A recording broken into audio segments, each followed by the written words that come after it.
Hello, fellow super parents! Syempre, bakasyon na naman, kaya may time na naman tayo maglinis thoroughly sa ating mga bahay. So, nakita nyo ba yan? Finiflex ko yung una namin na madumi. Papalitan ko yan ng supot nito. Actually, pwede naman naming labhan yan directly doon sa washing machine. Kasya naman.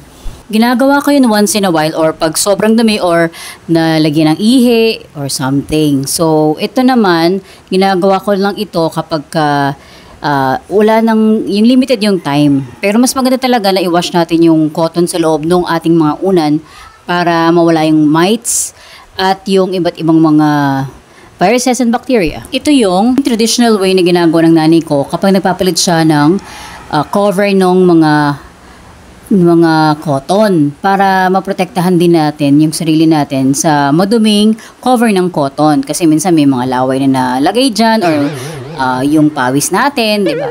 So, ayan, tinanggal ko, pinilitan ko yung supot ang tawag namin dyan, tapos pinilitan ko, tinahi ko na lang. Pwede namang zipper, kaso wala na yung mga, meron kong ganyan zipper, nasira na. So, it takes time for me to do this, kaya minsan nagagawa ko yan kapag kabakasyon, kasi maraming oras.